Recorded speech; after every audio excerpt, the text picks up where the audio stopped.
Hello दोस्तों, स्वागत है आप सभी का हमारे टॉप हिंदी न्यूज़ चैनल पर। तो आइए जानते हैं आज की ताज़ा खबर। एडवोकेट अमेंडमेंट बिल 2025 सरकार के द्वारा प्रस्तावित कर दिया गया है, जिसे 28 फरवरी 2025 तक सभी लोगों से ये आशा की जाती है कि सभी लोग अपने अपने पॉइंट ऑफ व्यू और सजेशंस इस बिल पर देंगे, जिससे सभी लोगों के विचार और सजेशंस सुनकर सरकार इस एडवोकेट अमेंडमेंट बिल 2025 में चेंजेस कर सकेगी। तो आइए जानते हैं कि किस प्रकार से इस एडवोकेट अमेंडमेंट बिल में बड़े चेंजेस किए गए हैं वकीलों के लिए, जिससे वकीलों के ऊपर क्या बड़ा और बुरा प्रभाव पड़ेगा। यदि यह एडवोकेट अमेंडमेंट बिल संसद में जाकर एक एक्ट का रूप ले लेता है तो क्या एक निगेटिव इम्पैक्ट वकीलों के ऊपर पड़ेगा। इसकी जानकारी के लिए आइए जानते हैं। तो इसकी मेन बातें कुछ इस प्रकार हैं। एडवोकेट एक्ट 1961 सेक्शन 4 में बार काउंसिल ऑफ इंडिया में पॉइंट नंबर डी भी ऐड करने की बात कही जा रही है। पहले बार काउंसिल ऑफ इंडिया के पास ही केवल अपने वकीलों के लिए नियम और कानून बनाने की शक्ति थी, परंतु अब सेंट्रल गवर्नमेंट ये बात कह रही है कि हमें भी बार काउंसिल ऑफ इंडिया का मेंबर बनाया जाए, जिससे कि हमारा व्यक्ति भी बार काउंसिल ऑफ इंडिया की कमेटी के साथ मिलकर और उसकी सलाह लेकर ही वकीलों के लिए नियम और कानून बनाएगी।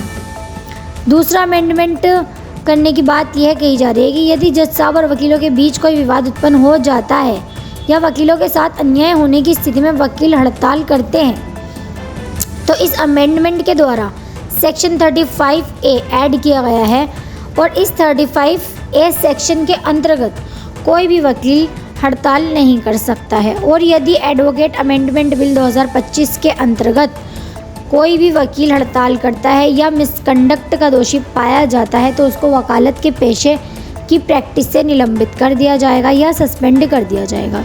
इस सेक्शन में यह भी कहा गया है कि यदि किसी वकील के साथ अन्याय हुआ है और वह स्ट्राइक करना चाहता है तो वह स्ट्राइक का समय वह टाइम होना चाहिए जब कोर्ट का टाइम ख़त्म हो जाए, मतलब कि न्याय के काम में बाधा ना आए, एडमिनिस्ट्रेशन ऑफ जस्टिस के काम को अफेक्ट ना हो यदि कोई व्यक्ति स्ट्राइक में पार्टिसिपेट करना चाह रहा है।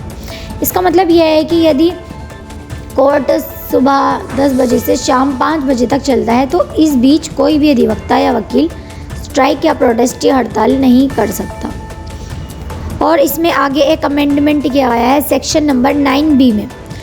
सेक्शन नंबर 9B में यह कहा गया है कि यदि कोई वकील दुर्व्यवहार या मिसकंडक्ट का दोषी पाया जाता है तो उसके लिए एक बहुत बड़ी कमेटी बनाई जाएगी, जिसमें यह निश्चित या डिसाइड किया जाएगा कि उस वकील के साथ क्या किया जाएगा या उस वकील को कितने टाइम के लिए सस्पेंड किया जाएगा या निलंबित किया जाएगा। आगे इसमें अमेंडमेंट किया गया है सेक्शन नंबर 26A में। यह एक बहुत ही इम्पोर्टेंट सेक्शन है क्योंकि इसमें यह बात लिखी हुई है कि अगर कमेटी के सामने कोई भी वकील या अधिवक्ता मिसकंडक्ट या दुर्व्यवहार करता हुआ पाया गया है तो उसका नाम state bar council of India से रिमूव कर दिया जाएगा।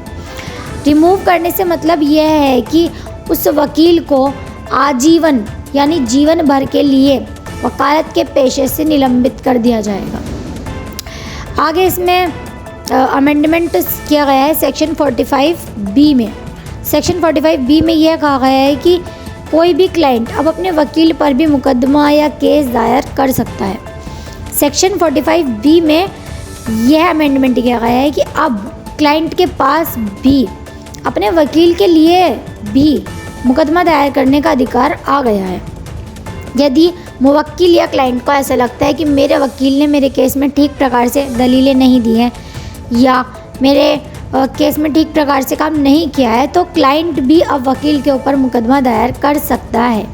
आगे इसमें अमेंडमेंट किया गया है सेक्शन नंबर 49A में।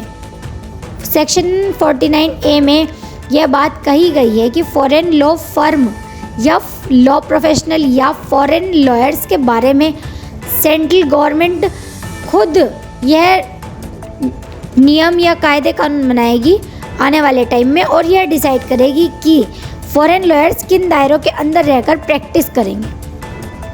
सो गाइज, ये है मेन चेंजेस जो इस एडवोकेट अमेंडमेंट बिल में किए गए हैं, या ये कहो कि एडवोकेट अमेंडमेंट बिल में क्या क्या मेन बातें हैं वो मैंने आपको बता दी है। सो गाइज, अगर आपको लगता है कि इस अमेंडमेंट में कुछ चेंज होना चाहिए या इस अमेंडमेंट बिल में कुछ चेंजेस होने चाहिए तो आप 28 फरवरी तक यदि किसी को ये लगता है कि इस बिल में कुछ चेंज होना चाहिए तो आप अपने सजेशंस लिखकर सरकार को भेज सकते हैं। 28 फरवरी के कुछ दिनों के बाद यह बिल पार्लियामेंट में जाएगा, फिर पास होगा, फिर इस एडवोकेट अमेंडमेंट बिल 2025 पर राष्ट्रपति के हस्ताक्षर होंगे और फिर यह एक एक्ट का रूप ले लेगा और पूरे भारतवर्ष में लागू हो जाएगा।